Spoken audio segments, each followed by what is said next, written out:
Delhi Chief Minister Arvind Kejriwal's announcement regarding his intention to tender his resignation has brought about a fresh thriller to the political arena. Kejriwal has called for early polls in November, stating that he will only return to the CM chair if the people of Delhi give him the mandate. This has drawn sharp criticism from the BJP, which maintains that this move is a gimmick.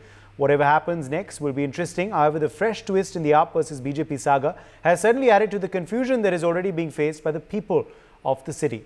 As the battle for the CM post rages, Delhi is being plagued by infrastructure issues, water issues, and with the winters around the corner, pollution is expected too. So as netas continue to play a blame game and the war of words continues, who will solve problems of the people of Delhi? Well, NewsX, of course, is appealing for a peace pact so that leaders prioritize Dilliwalas. First, BJP, Congress and AAP must set up a working committee. Secondly, a common minimum program on important issues like water, air pollution and drains should be brought about. Thirdly, a high-power coordination committee between the Lieutenant Governor, MLAs, MPs, Union Ministers, NDMC and MCD officials must be set up. Fourth, an immediate plan to avoid flooding, including acquiring desilting, excavating and pumping equipment, is needed to be set into motion. Fifth, the committee must also draw up a Parali charter to tackle the issue of stubble burning and pollution. Sixth, it must ensure maintenance of the DTC fleet every 6 months for smooth operations. And finally, the need to go electric is also needed. A target of setting up and running 8,000 EV buses across the national capital should also be a priority. Joining us at this point is Umesh Sehgal, former Chief Secretary of Delhi. Also with us is Dilip Cherian, Image Guru. Professor Bijon Mishra, citizen activist, joins us live. Dr. Sanjeev Bagai, Chairman Nephron Clinic, is also live with us. Dilip Cherian, a big decision, of course, taken by Arvind Kejriwal. He's likely to announce his successor tomorrow. But the big question is, will this ensure governance will return to the national capital? I doubt governance can return to the national capital so easily. It's not usual for a metro, a giant urban agglomeration like this, to be run at any point by a non-elected person like the Lieutenant Governor has been running for the last many months. Irrespective of what happens, the forces of democracy, the forces of what citizens' demands are, need to find a voice in whichever form it is. One is not at this point of time sitting in judgment to figure out, is this the right thing, is it the wrong thing? But I think that there will be very few who will say that putting the focus back on people, their needs, their aspirations, and their choice is very important. There is no doubt that Arvind Kejriwal was elected at the time he was with a massive mandate. So the people of Delhi have already spoken. We are making them speak again ahead of schedule, but that's fine. I think that the charges leveled by the agencies are serious, and the people of Delhi need to judge whether this is the kind of governance structure that they want. Okay, let me in fact also quickly take that across to Umesh Sehgal, who's live with us as well. Umesh Sehgal, now the big question of course is, will the announcement of a new successor for Arvind Kejriwal finally end this tussle that we've been seeing between the LG and the CM? Will the fact that now the new successor will have access to the secretariat, will be able to physically attend office and meetings, will be able to sign files physically as well, will that lead to better governance in the national capital, Umesh Sehgal? There's no doubt about that. It will lead to better governance. It will lead to at least some governance, because the meeting of the Civil Services Authority can take place, provided he gives the time, whoever he or she gives the time. The cabinet meetings can take place. The Chief Minister can go to the office. Chief Minister can hold meetings with the officers. So a lot of things can happen which have not happened in the past. And I think they are very crucial. The Chief Minister can now meet the Lieutenant Governor, try to sort out issues, and if good sense prevails, most of these issues will be sorted out during these meetings. I remember in the good old days, there used to be a meeting with the Lieutenant Governor and the Chief Minister every Wednesday, at least once a week. And most of their issues, many of their issues never were washed in dirty, even though it was not taught in public. They were sort of sorted out during these meetings. So I think the governance will improve. There is absolutely no doubt about that. But it also depends on how effective the new Chief Minister is.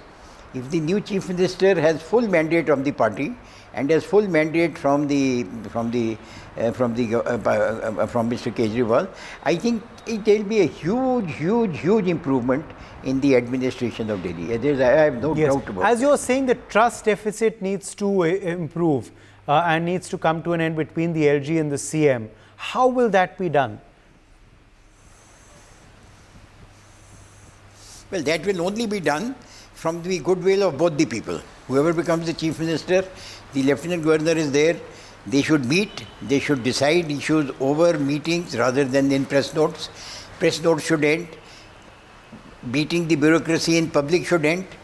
I think all these things should end. If they don't end, there will still be improvement, but there can be much better improvement in the administration if all these press statements and all are stopped. And press statements are made only when you want to showpiece the government, what the government has done, rather than say that so and so should be suspended, so and so should be suspended. I think if that ends and these meetings between the Lieutenant Governor and the Chief Minister start taking place, and there will be a goodwill with the both of them, and definitely what you need today is better coordination. The police is very critical in development programs. So is the DTA very critical. When you want to make a school, you want land for that. I think these two issues can only be sorted out. A quick follow-up question before I go back to the panel. Then from you, Umesh Sehgal, do you believe that this decision perhaps should have been taken earlier by Arvind Kejriwal to step down? As you're saying now governance will improve. Do you believe then he should have taken this decision earlier? Or was he waiting for a political opportune time then to do it? Well, I really cannot comment on that, but there is no doubt that if he had taken this decision earlier, what I feel will be the improvement today could have happened much earlier. And that would have been better because then his interference would have been the minimum.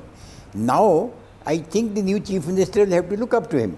And that means there will be a divided attention between the Chief Minister and Mr. Kejriwal and Mr. Chief Minister and the Lieutenant Governor. And that may not be a bad thing though, that may not be a bad thing, because always the Chief Minister has to maintain good relations with his party, has to maintain good relations with the government officers. I think if that happens, there will be a tremendous improvement and we can go back to the good old days when things were happening, roads were built, there was cleanliness on the roads, a lot of things were happening. I don't want to name the Chief Minister, but I worked with her, and in her time there was a tremendous amount of improvement, and that was only because these three things that I have mentioned happened at that time. She had good relations with the bureaucracy, she had excellent relations with the Lieutenant Governor, and definitely she had the confidence of her party. Okay. And all these things are necessary in the capital city with the sort of constitution that we have. I think it's a must. Well, I think we can understand who you're referring to when you speak. But yes, let's go across to Professor Bijon Mishra as well. Umesh Sehgal, stay with us. Bijon Mishra, is there also a need, for bipartisan support to certain issues, for bipartisan committees perhaps, and common minimum programs to be drawn up between the BJP, the AAP and the Congress for issues like flooding, for issues like pollution, given the fact that the Diwali season is around the corner, for also issues of electrifying Delhi, vis-a-vis electric buses, electric vehicles, and a policy for this. Should there be common minimum programs? Should there be bipartisan committees with members of different political parties and legislators and representatives from different political parties, so that at least on certain issues there can be alignment? Bijon Mishra. Yeah, there is nothing called minimum. What I always believed in is the best quality of governance. There are certain fundamentals. And the key fundamental is the governance should be citizen-centric. There should be a large element of engagement with citizens in terms of outcomes, in terms of quality of service, in terms of measurable, tangible outcomes which are good for the citizens. So what I feel is there should be a group of experts who should be brought in on particular subjects like water distribution, say desilting, other than the officials who are already engaged in these agencies to deliver quality service. But there should be always a surveillance mechanism brought in by experts on behalf of the citizens to ensure that good governance is maintained. And that is what we expect. And that is what we sort of aspire the governance to be. So whoever gets elected, see, we are apolitical people. We want good governance based on performance, reviews, evaluation, setting a report card to make systems accountable, transparent, efficient, effective. This is what we have been expecting from Kejriwal when he got elected, when all the people rallied behind him and brought him to power. And I has always said in your channel that we always aspired because he was coming from an NGO background where he had a strong social engagement when he was heading an NGO and working on behalf of the citizens. And when he got that opportunity, he should have demonstrated. And that is what we expected. And I still recall recently you had invited me when I had said that there are certain ethics also which the political parties must adhere to. And if that ethics is disturbed, then the trust gets disturbed. And that is where, we get disconnected with such leaders who get elected. So I am hoping that it doesn't become a political kind of a gesture just to elect somebody who would become a kind of a face, but there will be a shadow chief minister working from the Kejriwal's residence. That should not happen. There should be neutrality. There should be an understanding of good governance. There should be group of citizens getting engaged in rectifying what has not happened and bring back that trust within the citizens.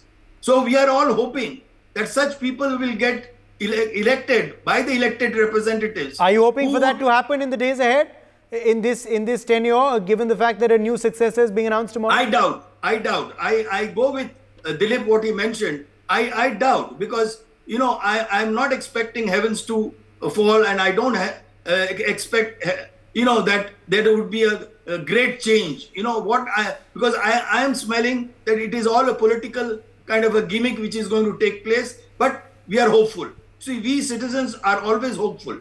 We always expect that whatever happens in terms of good governance would deliver what the citizens expect. And that is what we are expecting tomorrow in terms of not only naming, but developing a framework which will deliver. So we just don't want a facade or just a face to be given to us as a standby to the next elections for Kejriwal to come back or which government to come back. We are not keen on predicting on that. But what we are keen is whatever days are left, they should do their best. And they should bring back that mistrust or distrust or, people losing faith on good governance to be brought back. And these are fundamentals, and I don't have to teach them. They know very well what needs to be done, because as a leader, you have to sort of give those kind of trust where people get what they deserve to get. And they will feel very happy. And I'm sure if they get a chance to show that in the next few months, then they should expect that they can continue. But otherwise, in my view, I think it's the last resort now for them to perform.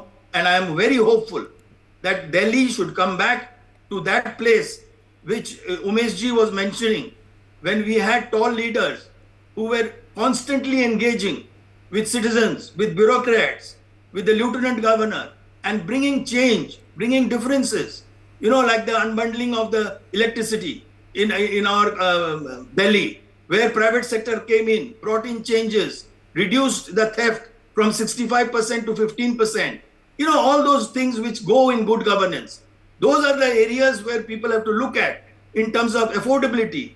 Water bills, making them affordable. Yes. And ensuring that it is 24/7, ensuring that it is potable water, which is safe, which is good for health, and give high quality, healthcare to all people in the state, irrespective of from what profile of economic profile they come from.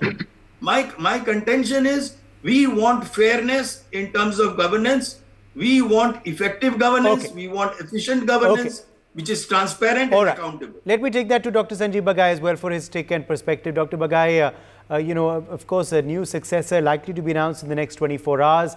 What are your hopes and aspirations from, whoever will replace Arvind Kejriwal? Do you believe governance will return to Delhi? Do you hope for certain bipartisan approaches towards pressing issues concerning the national capital? And also, do you hope that the LG-CM tussle, perhaps, and this trust deficit will begin to come to an end or not?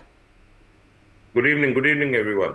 So, as a apolitical citizen and a tax-paying citizen of Delhi and a loyal Indian, I'm grossly disappointed in the last many years with the AAP governance. There have been colossal and predictable administrative failures. They call themselves anarchists themselves. So, what more can a Delhi citizen say?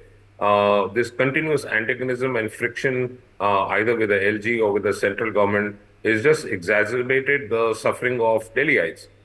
Just allow me a couple of minutes and just let me spell out why I'm saying these things. During COVID, there was a huge collapse of the facilities and the administration, be it the oxygen, be it the number of beds. They even stopped the Ayushman Bharat scheme, the largest insurance scheme in Delhi. Point number two, Delhi schools, which they keep tom-tomming about the educational system, are in tatters. The healthcare, especially in the Delhi state government hospitals, is down in the dumps. Be it the medicines, lack of tests, lack of doctors.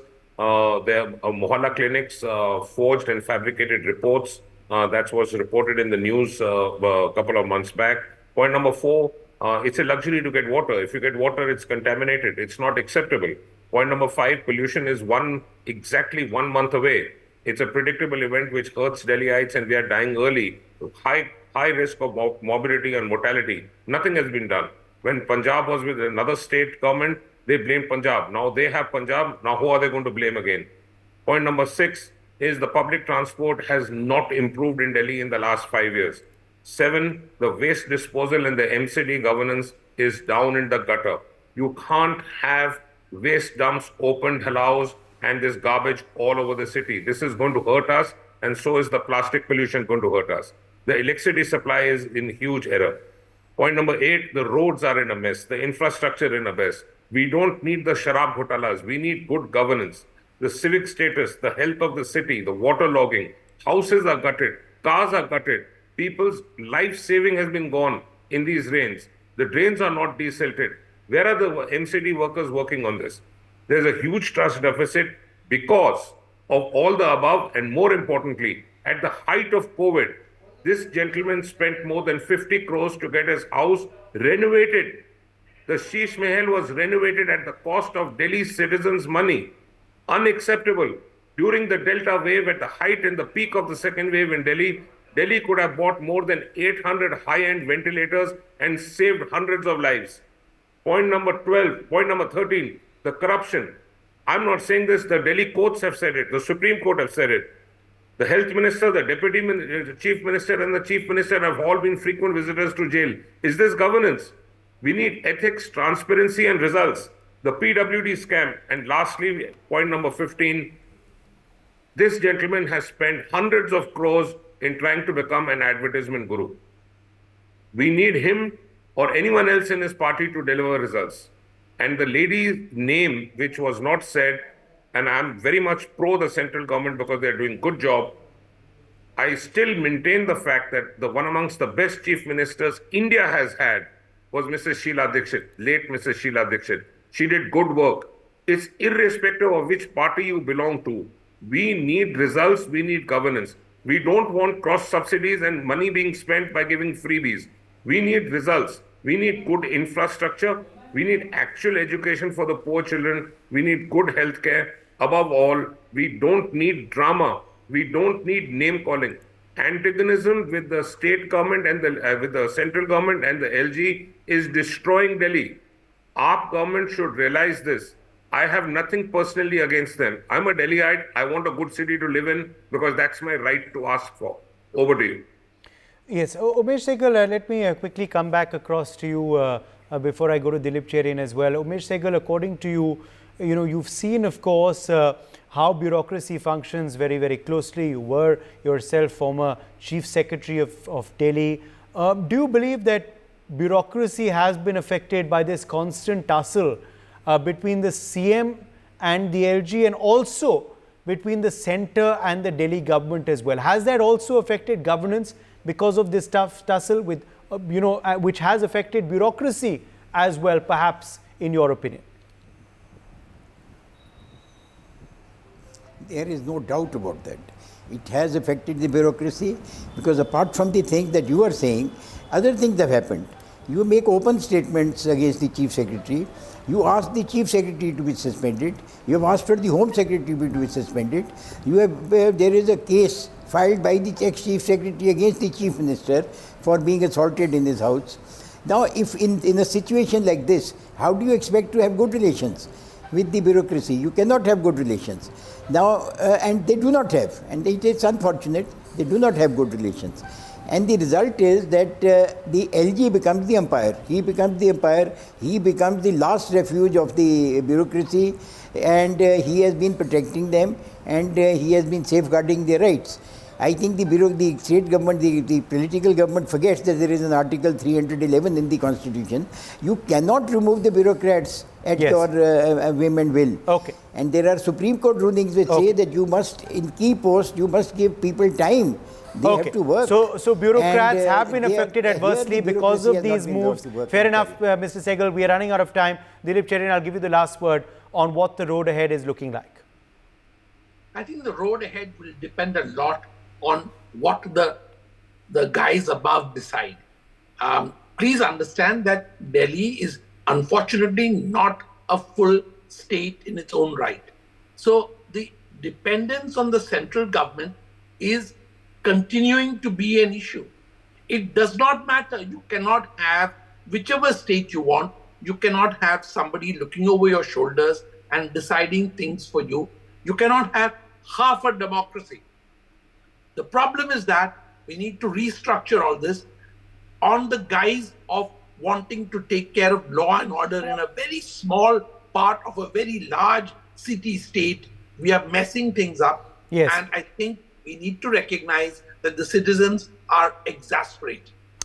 For more such videos, subscribe to the NewsX YouTube channel, hit the bell icon.